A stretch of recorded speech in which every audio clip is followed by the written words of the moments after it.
You're listening to Menopause Natural Solutions, episode 77, Mould and Living in a Water-Damaged House and How This Affects Your Menopausal Transition.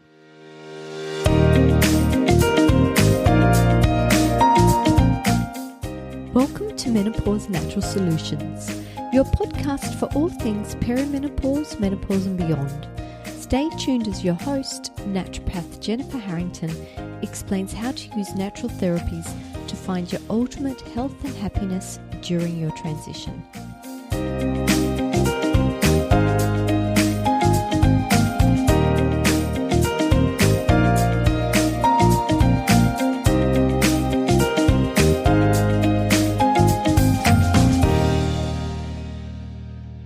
Today, I am so excited to welcome back Jo Leah. Jo is a building biologist who specialises in creating healthy homes, and I can't think of a more relevant time to get her back on the podcast with the amount of time that we are all spending indoors self-isolating these days. Without further ado, on to the interview. Jo Leah, welcome back to Menopause Natural Solutions. Thank you, Jen. Thanks for having me. I'm always happy to have a chat to you about anything going on in the home. Well, ladies, if you're not familiar with Jo, Jo's a building biologist who I interviewed back on episode number 61, where we discussed all things xenoestrogens. So today we're going to move on from there and discuss all things mold. So the mold lady is in the house. Hello, Jo. Oh, I hate that title, but that is what I get called a lot, the mold lady. Hi, Jen. It's really nice to be back here. Shall we get started? Shall I tell you what mold is, I guess, first of all? Please, let's go. All right. Well, mold is basically, it's a fungus, and it's everywhere. It's indoors, it's outdoors, it's in every pole, in every corner of the earth, you will find mold. It's been around for eons. It will outlive us. It will outlast us. It is nature's decomposer. So it serves a really important role on our planet, and that is to just recycle things, just to get to decompose everything that's organic, basically. So if that's the case, why is it an issue now? Why hasn't it always been a big factor? Well, there's quite a few things going on, and it always seems to be, human involvement that's caused all the problems. Isn't that true? Yeah. So one of the reasons why we've got such a problem with mold these days is because back in the 70s, I think it was in the 70s, we started putting fungicides in everything, in our paint, building materials and, pesticides and all these sprays on our food and what have you. So when we put these fungicides in, it kind of has acted like, antibacterial resistance, but it's fungal resistance. So it wiped out a whole bunch of species of mold, and it left us with the kind of super molds that have taken over. So, I think it was something like 97, 99% of the molds were wiped out. Don't quote me on that, but a lot of mold was wiped out, and we've left with these small percentage of molds. And a lot of them, they're the stronger, powerful molds, and they've kind of taken over. So we've got a lot of almost bad molds, what you might consider bad molds, certainly bad for humans if we're exposed to their mycotoxins. So we've done that, we've created that. Now we also build these houses that are like plastic bags, basically. They're energy-saving houses, they're nice and tightly sealed, and they're great for the environment insofar as they are, we're reducing our energy costs and, it's kind of a greenhouse or whatever you want to call it. However, often we are finding that doesn't allow the building materials to breathe. A house needs to breathe. The walls need to breathe. The floors need to breathe. And if we are creating a home that's so tightly sealed, then we've got all this moisture build up inside the house, which causes condensation. We can get condensation inside the walls or inside the ceilings. And then eventually, if that moisture is there for too long, that will turn into mold. We also build our homes pretty much with paper. There's a lot of MDF and all these cheap, horrible particle boards and, even insulation that's just not right. And we're basically building paper houses. And I think you would have noticed too, as you drive around, you see a place going up and it's up so quickly. The frame's up, Then a couple of weeks later, it's all done, and it's like, well, did that wood get wet? Did that wood get a chance to dry out? Did that concrete slab that's just filled with moisture, did that get time to cure and dry out? Or have we built a house around it now where all that moisture is coming up into the house for the next year in a tightly sealed house? What happens then to the moisture content inside the house? So the humidity raises, you get, moisture problems. So this is why we're seeing, they say something like 1 in 3 houses in Australia, I think, is a water damaged building. So we'll have a mold problem. That's a scary high number. Yes, I know. It is really scary. And it's such a shame too, because it doesn't have to be like that. If we would just build houses properly and really understand our environment, we wouldn't have to deal with these problems that can make people very, very sick. Well, let's talk about that. What are some of the signs or some of the symptoms that you might have a water damaged house or mold in the house? Okay, so the things to look for in your house. Let's start with what to look for. So I go to a lot of homes and people say, oh yeah, no, there's no mold here, but we're all sick and we're not sure why and what have you. So I'll have a good look around and I can find mold often in the first 5 minutes. And sometimes though you don't see mold and sometimes you can't smell mold, but it can still definitely be there. So what I will do when I go looking at a home, I've got moisture meters obviously, and I'm measuring the building materials to see what the moisture content is of those building materials. Is it higher down the bottom? And then does it, taper off as you get higher, indicating that it's possibly a rising damp problem that could be going on? Is there peeling paint, on the ceilings, or is there bubbling behind the paint? And if you can see that, that often means that moisture is trapped and not being able to get out. When I was saying before, the house needs to breathe. If moisture is trapped, it can cause bubbling and peeling paint. So what I say to people to look for is get a torch and go around your house and have a really good look for mold. And the way to do that is look at the skirting boards first. Shine the light on an angle, not directly on it, because it's hard to see mold if you shine it on directly on it. So shine it on a bit of an angle on the side and see if you can see any little pale brown or creamy spots or little furry bits. That's often, mold. And if it's coming up along, if you can see it on your skirting boards in certain rooms, particularly on the south side of your house, because that's the colder part, it could indicate that there's rising damp problem. In which case, if that's happening, you want to go outside and if you've got a subfloor, get under the floor and have a look and see, is there any dampness in your subfloor? Have a look at when it rains, where does water pool around the house? Is it directed towards your house? Is your house at the bottom of a hill? Is it built into a sloping gradient, in which case you're destined to have problems in the lower levels? If you're backed up if one of the rooms is backed up onto the earth.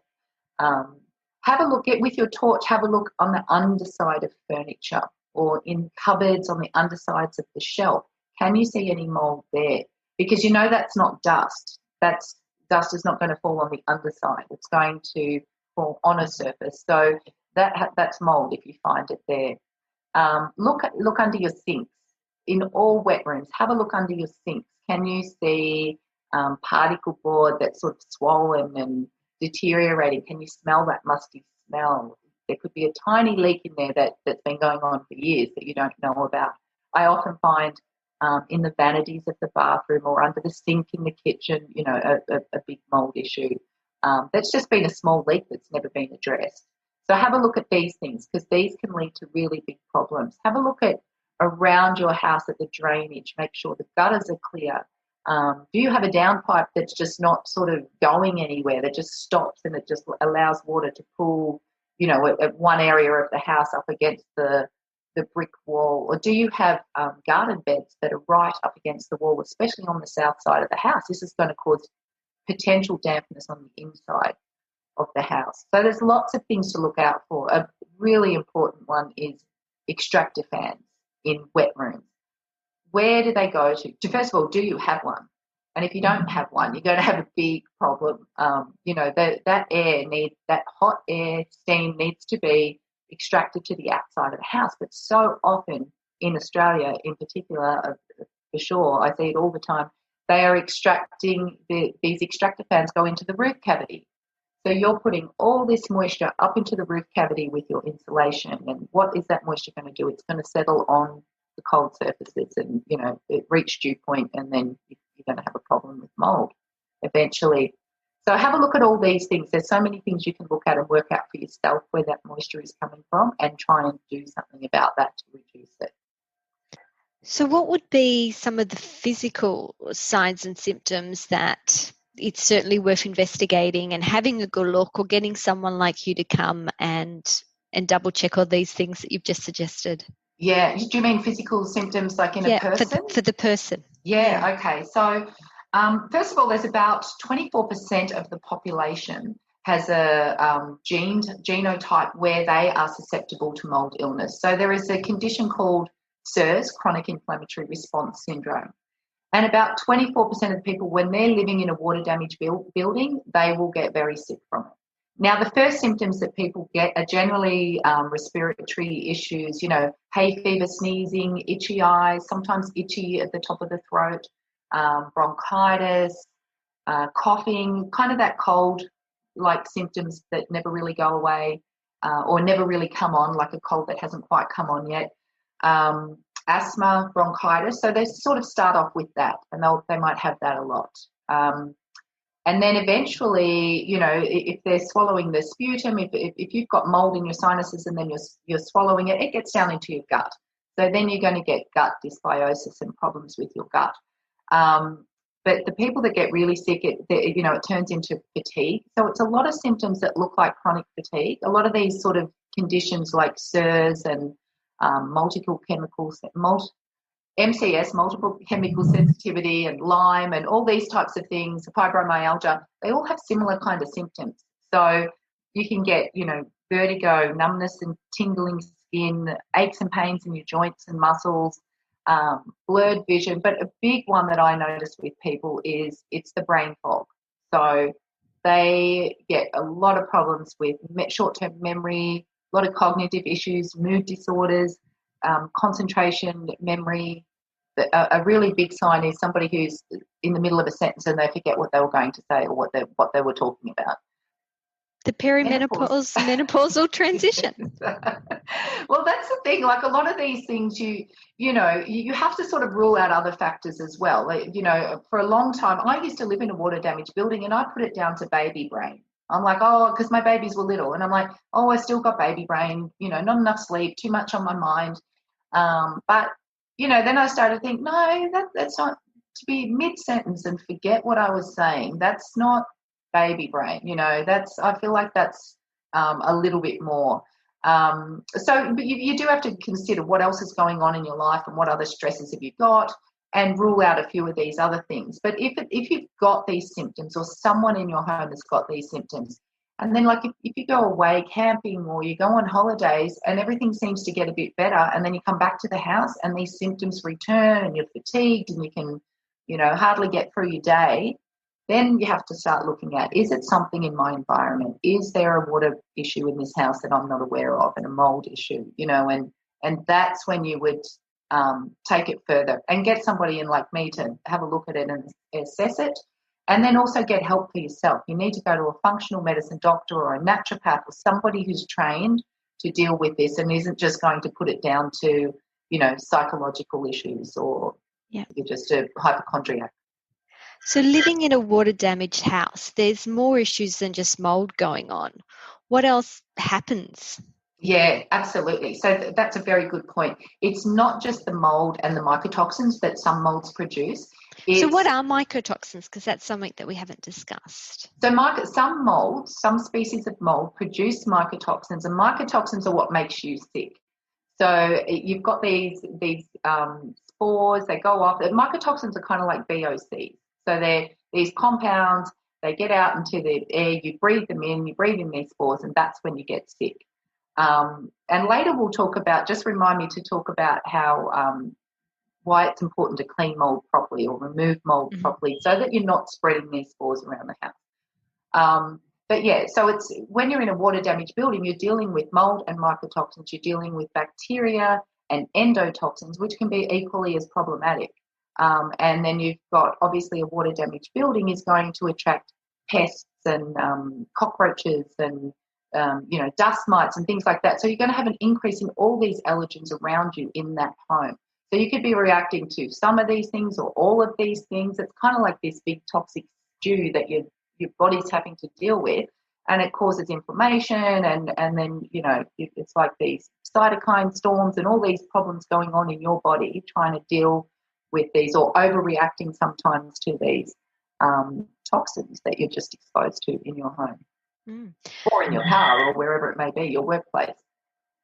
Considering this podcast is Menopause Natural Solutions, let's just chat more specifically about hormonal health and the role that living in a water damaged house might have on your hormones. So you've already mentioned a lot of symptoms that women may experience in their transition, things like fatigue, things like headaches, things like brain fog.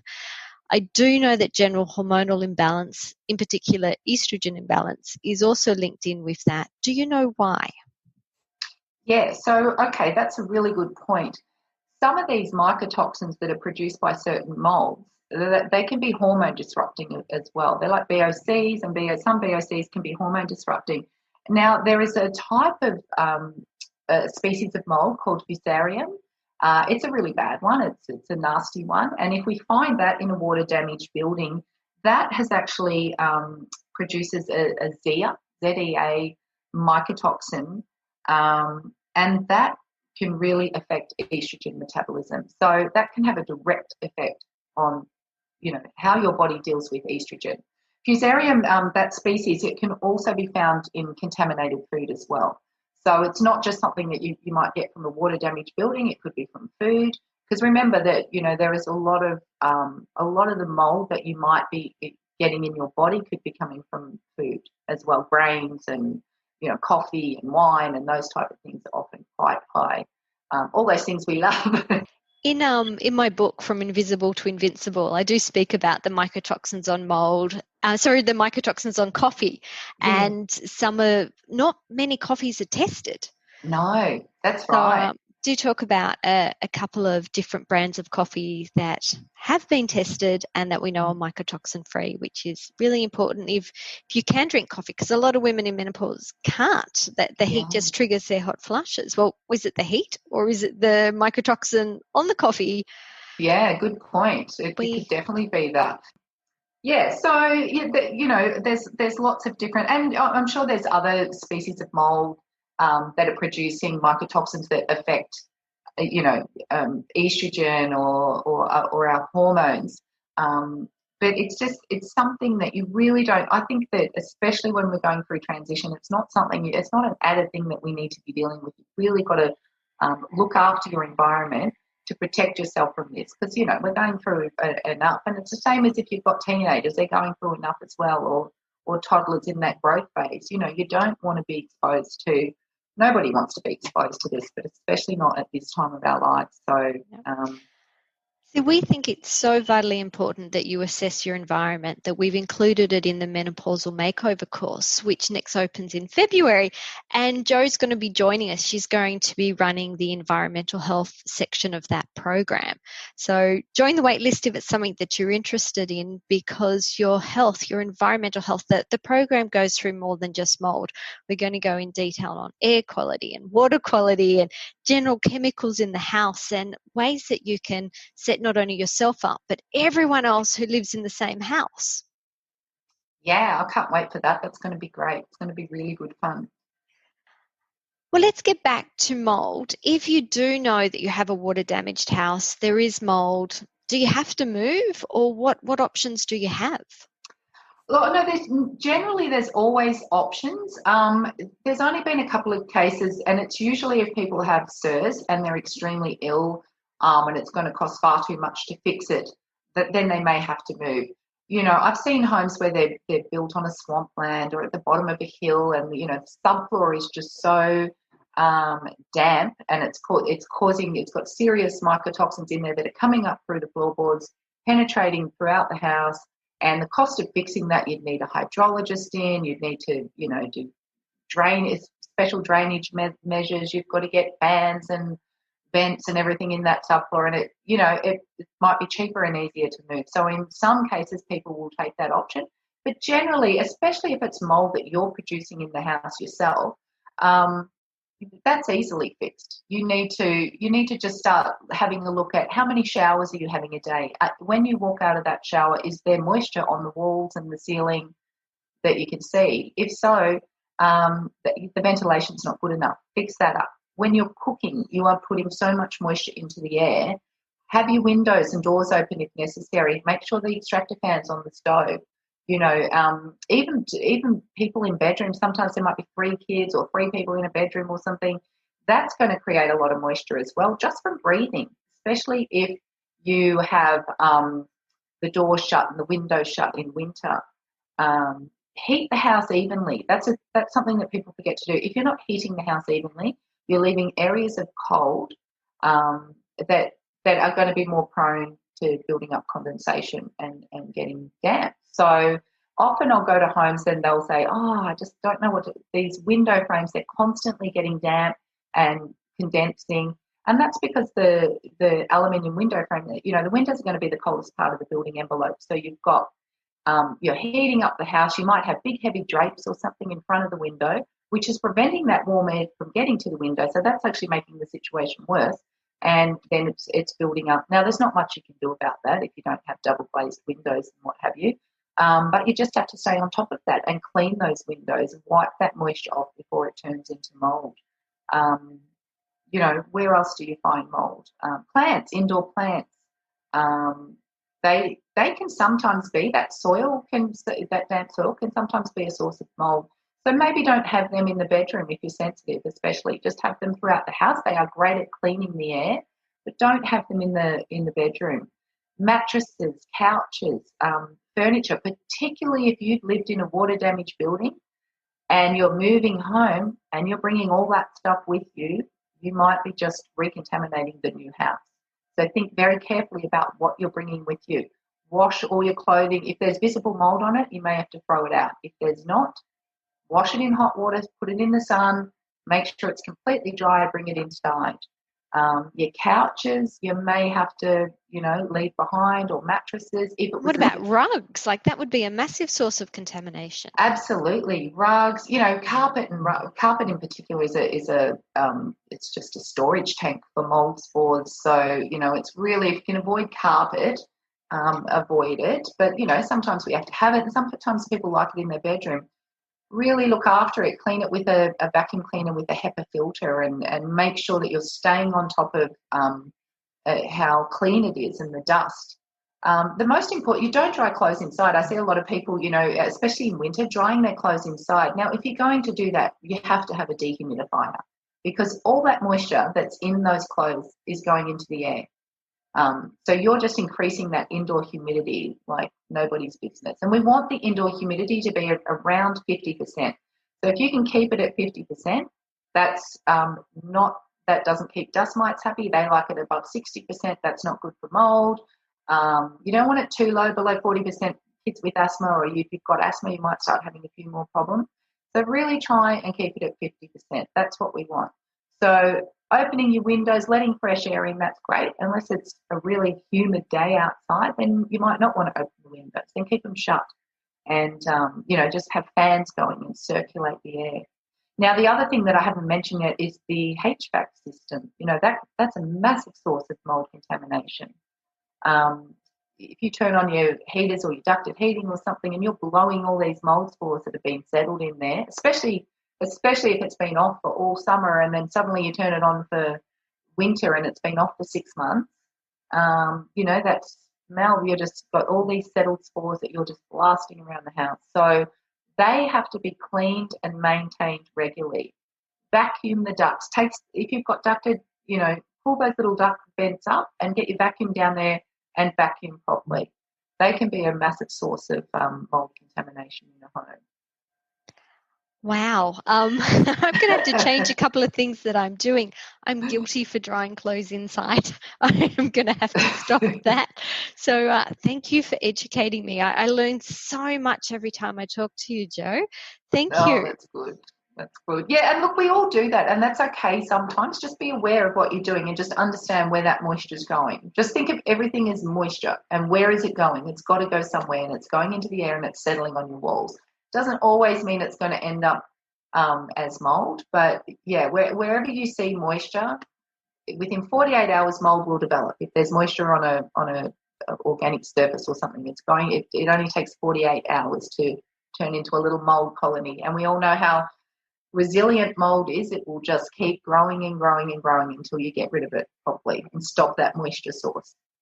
Would a safer alternative, like in Sydney where I live and where you live, we sometimes get rain on rain on rain on rain, and when you need to dry your clothes inside, could I put it in my bathroom with the fan on, with the Yes. extractor fan on? So that would be a safer way to that dry would be clothes. a better way to do it. Yeah, definitely. But I'm almost of the opinion now that living in where we do coast, like along the coast of Australia, it's from Sydney up north, it's so humid most of the time that a dehumidifier is almost an essential part of living. It's really important, and it can just help with, you just want to control that indoor humidity. If it's not above 50%, if you're keeping it always sort of between 50 and 60%, you're probably not going to have mold problems, unless of course you get a leak in the roof or something. That's a different story. But you can really control what's going on inside that house or apartment, and that's really important. And I'm sure that would be the same for the west coast of America. That's Yeah, fairly humid absolutely. along there as well. And the east coast of America, they're quite. Florida would have a lot of mold problems, I would imagine. Definitely. Yeah.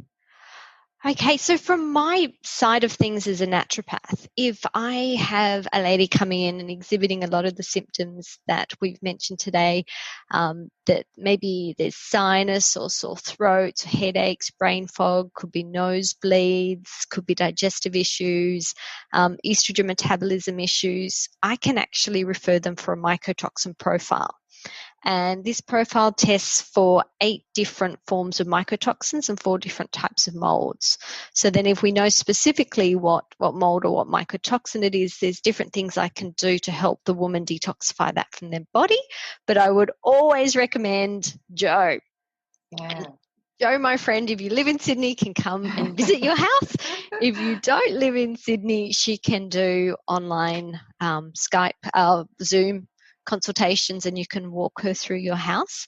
The other thing I sometimes do that we haven't discussed is the Marcon's test for the resistant staph infections that quite often come in hand with mold issues in the house. Yeah, that's a great one. Well, I'm only familiar with that because I looked into that, because I told you when we were living in a water damaged building, and I was quite concerned about my daughter. She had lots of sinus issues, and she was very young, and I'd heard about these Marcons and getting I think it's the ATP spray and all these, there's things that you can do. But at that stage, yeah, my thinking was there's no point in doing anything unless you get out of that environment or fix that environment. So it was leave. For us, it was leave. There was no other choice. Yeah. But yeah, you've got to stop. There's no point in spending money on fixing yourself if you're not going to get out of that environment or fix it, because you're just throwing money down the drain. Yeah, you're just putting a Band-Aid on. You're trying to reduce your symptoms so you can survive in that environment. But I also see it as a little bit like the canary in the coal mine. You might be the only person in your family suffering, but it's all having an effect on the other family members. They might not be exhibiting the symptoms in the same way that you are. That's exactly right. And the thing is, I see a lot of people, and they'll just say, "Oh, I'm perfectly healthy. Nothing bothers me. I don't get sick from anything." Blah blah blah. And yet, it's like they can't lose weight, or they've got autoimmune disease, or a bit of rheumatoid arthritis, or a bit of chronic postnasal drip. Yeah. And it's like, but it's just that they associate that's their level of wellness, and so they think that they're well. But it's like, often people have these underlying issues that they're just not sort of attributing to what else is going on in their world, in their environment. So yeah, it's really interesting. Well, thank you so much for your time today, Jo. You always openly share your knowledge, and we're so grateful and so thankful that you do. And for my patients, the other exciting news is that Jo is joining the clinic next year, so you will have the option of having some one-on-one consultations with her. And she's also going to be, as I mentioned before, joining the Menopause Makeover program starting in February. So we'll be hearing a lot more. So welcome to the family, Jo.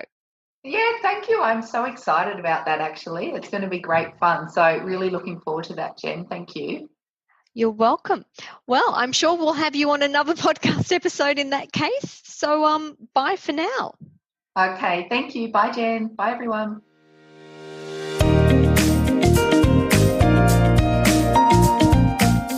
Thank you for listening to Menopause Natural Solutions. This podcast contains general information about menopause. It is provided as a guide and it is not intended to replace medical advice. Opinions of guests are their own, and this podcast does not endorse or accept responsibility for statements made by guests. If you have enjoyed today's episode, please leave a rating and review.